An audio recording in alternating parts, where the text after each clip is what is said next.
Number 7 લાવો ભાઈ, એક જ હોય તો અહીંયા લાવો. આ ફોર્મ નંબર 7 ની અંદર જેણે સહી કરી ને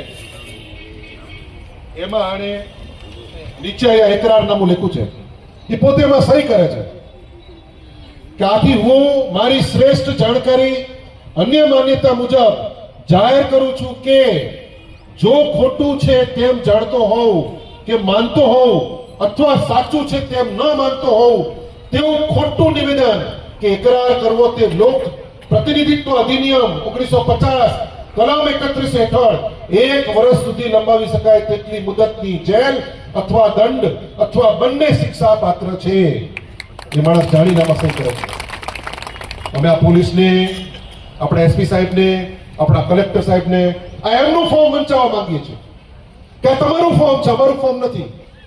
આ ફોર્મની અંદર જે લખ્યું છે એનો અમલ કરો. હવે તો ફોર્મ નંબર 7 ખોટા સાબિત થઈ ગયા છે. હજારોની સંખ્યામાં ફોર્મ નંબર 7 ખોટા સાબિત થયા છે.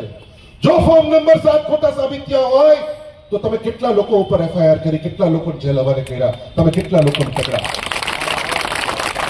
આ ફોર્મ કઈ ઉડતું પ્રાંત કચેરીમાં તો નહીં પહોંચી ગયો ને ટેબલ ઉપર. કોઈક તો દેવા ગયું છે ને ફોર્મ.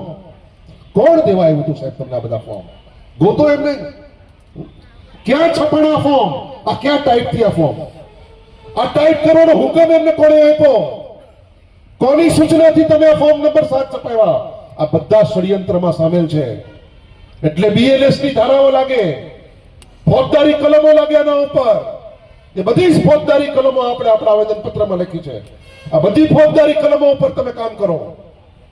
અને હવે ખાલી આવેદન પત્ર આપ્યાથી કામ પતશે નહીં. મારે તમને પ્રશ્ન પૂછવો છે. આજ તો આપણે હમણાં હાલીને આવેદન પત્ર આપવા જઈશું. ધારો કે આ સરકાર, કેમ કે હવે તો આ લોકો આવેદન પત્ર આપી દીધું, આ બધા બહુ બેઠા તો ખાસી એવી ભીડ ભેગી થઈ, પણ ધારો કે કાર્યવાહી ન કરે તો શું કરવું? ચલો મારે તમને એક પ્રશ્ન પૂછવો છે. અમારા ભાઉજી બે કહે છે કે આપણને બધાને લઈ જાય, બરોબર? શું કરવું, શું જોઈએ? આ લડતને આગળ ચલાવવી જોઈએ કે ના ચલાવવી જોઈએ? ચલાવવી જોઈએ ને, કે અહીંયા છોડી દેવી છે? હે આ લડતને આગળ લઈ જવી છે કે નથી લઈ જવી? એકવાર હાથ ઊંચા કરી બતાવો. તો આજે તમારા પાસે એક મત માંગુ છું. બધા સંમત હોય તો આપણે આગળ વધીએ. મારો એકલાનો નિર્ણય ચાલે નહીં સાહેબ, તમારા બધાનો સાથ જોઈએ. કેમ કે આપણે માંદા પડીએ ને તો પેલા ડોક્ટર ટીકડી આપે, ટીકડીથી ન મટે તો ઇન્જેક્શન આપે, ઇન્જેક્શનથી ન મળે તો બાટલો ચડાવવો પડે કે ન ચડાવવો પડે? તો બાટલો આપણે ચડાવવાની જરૂર પડે તો બાટલો ચડાવવો પડે કે નહીં ચડાવવો પડે? અરે ઓક્સિજન ઉપર લાવી દઈએ એમ.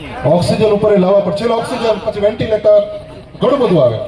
અને છેલ્લે પછી 27 ની અંદર સ્વાહા કરી નાખવાના. છેલ્લું ઓપરેશન 27 માં કરવાનું થાય. તો સાહેબ જો આજે આ લોકો 3 દિવસની અંદર,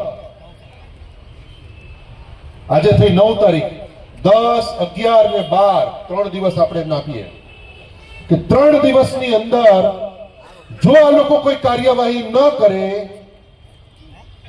આપણને કાર્યવાહી કરવાની જાણ ન કરે, એની તપાસ ન સોંપાય, ઇલેક્શન ચૂંટણી પંચ આની ઉપર તપાસ ન સોંપે, પોલીસ બીએનએસ ની ધારાઓ પ્રમાણે એફઆઈઆર રજીસ્ટર ન કરે, તો સાહેબ 13મી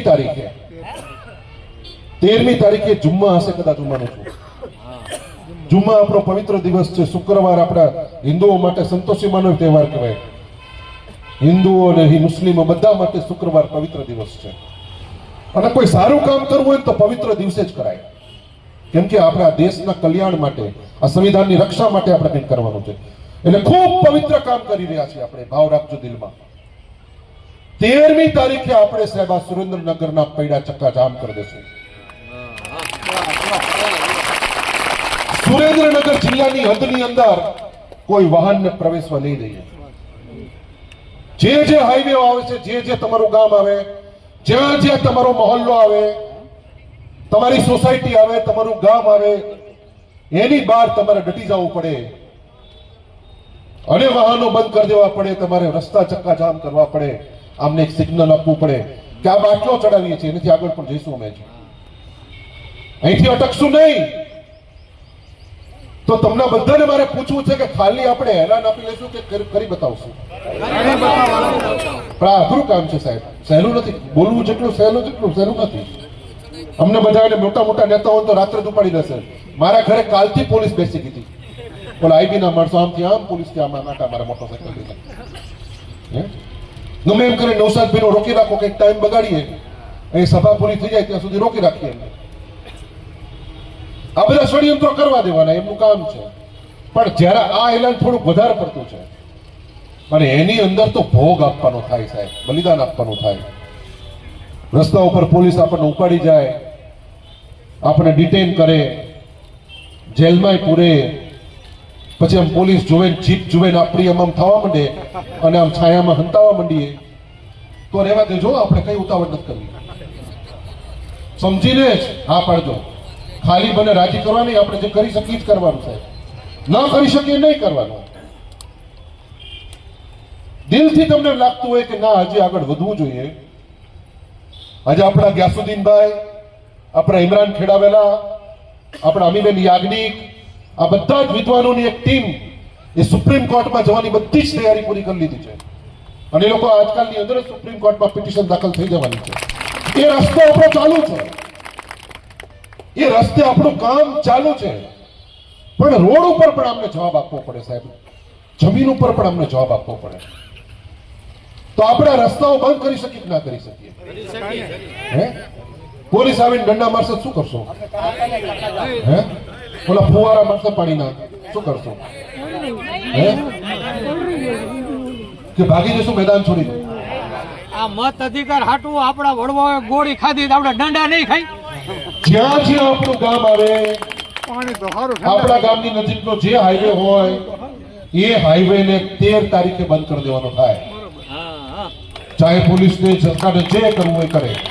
જો પોલીસ એમનું કાર્યવાહી કરે છે, એમની જે ફરજ છે, એમની જે નૈતિક ફરજ છે, ફરજ નિભાવે, સંવિધાનિક ફરજ જો એ નિભાવે, જે આના ઉપર કાર્યવાહી કરે, તો આપણે આપણું એલાન પાછું ખેંચી લઈશું. હું મારા વિડીયોના માધ્યમથી કહી દઈશ કે ભાઈ રૂકી જાઓ, આ લોકો કામ કરે છે, કામ કરતા હોય તો આપણે એમનો આભાર માનશું, આપણે એમને ફૂલમાળા કરશું કે આભાર ભાઈ તમારો, તમે સંવિધાન પ્રમાણે કામ કરવા તૈયાર થયા છો. તો આપણે કશું નથી કરવું. પરંતુ જો 13 તારીખ સુધીની અંદર આ લોકો તપાસ ના સોંપે, કોઈ કાર્યવાહી કરવાની ચેષ્ટા ન કરે, તો સાહેબ 13 તારીખે વગર કીધે મારો વિડીયો ન આવે સોશિયલ મીડિયાના માધ્યમથી, તો સ્વયંભૂ આંદોલન ઉપાડી લેવા માટે સંમત છો કે નહીં? હાથ ઊંચા કરો. સ્વયંભૂ. 5 જણા હોય, 10 જણા હોય, 15 જણા હોય, 25 જણા હોય, ગમે એટલી સંખ્યા હોય, 5 તો 5 રોડ ઉપર બેસી જજો. ભલે ઉપાડી લઈ જાય, કેટલાકને લઈ જાય જોઈએ છે આપણે, હે જેટલાને લઈ જાય એટલાને. પણ જે ગામ આવે એ ગામની અંદર બાજુમાં તમારે આ 13 તારીખનું એલાન બરોબર આપણે રિક્વેસ્ટ કરીએ કે સાહેબ ગુજરાતમાં પણ આનો પડઘો પડે. ઘણા બધા જિલ્લા પ્રમુખો સાથે પણ મારી વાત ચાલુ છે. કદાચ ગુજરાત પણ આપણી સાથે જોડાય તો નવાય નહીં, પણ જ્યારે ગુજરાત જોડે ને આપણે પાણીમાં બેસ થાય ગનુભાઈ, હે આપણું પીપળી, અખિયાણા, દેગામ, આ બાજુ ગેડિયા, જેજરી, માલવણ, બજાણા, આમ આગળ જતા જાવ તો આપણું જેનાબાદ, દસાડા, વણોદ, મેરા, એક ઠેકાણે આપણે બધે નાકે નાકા આપણા ટોલ નાકા છે, બરોબર? બધે આપણા ટોલ નાકા છે. અને આ 2-4 રસ્તાઓ બંધ થઈ જાય ને એટલે અડધું ગુજરાત બંધ થઈ જાય છે. આ 2-4 રસ્તાઓ બંધ થાય ને, આટલી સ્ટેટ હાઈવે અમે શુક્રવારે સવારે 10 વાગે બંધ કરી દઈશું.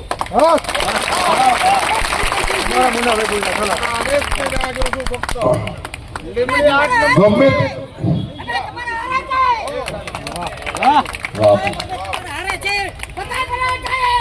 જય હિન્દ.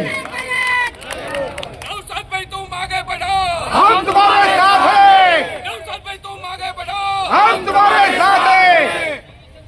મિત્રો, એટલે હવે વાત હવે લંબાવતો નથી.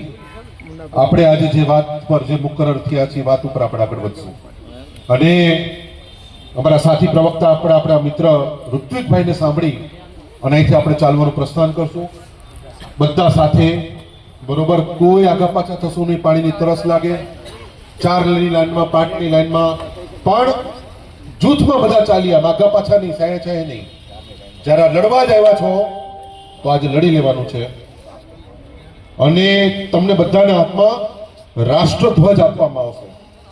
આ રાષ્ટ્રધ્વજ આપણી આન બાન શાન છે. હા? ક્યાંય ઝૂકવો ના જોઈએ, ક્યાંય પડવો ના જોઈએ, ક્યાંય આડો ન થવો જોઈએ, કે આમ ન થવો જોઈએ, આમ સીધો હાથમાં રહેવો જોઈએ. રહેશે કે નહીં રહે? રહેશે ને? હે ને? તમને રાષ્ટ્રધ્વજ આપશો. આપણો તિરંગો લઈને આપણે ચાલવાના છીએ, બરોબર? આપણા તિરંગાની આન બાન શાનમાં ક્યાંય ખોટ ન થાય એનું ધ્યાન રાખજો. આપણને લાછન ન લાગે એનું ધ્યાન રાખજો, બરોબર? માનનીય ઋત્વિકભાઈને વિનંતી કરીશ કે આપણને સંબોધન કરે.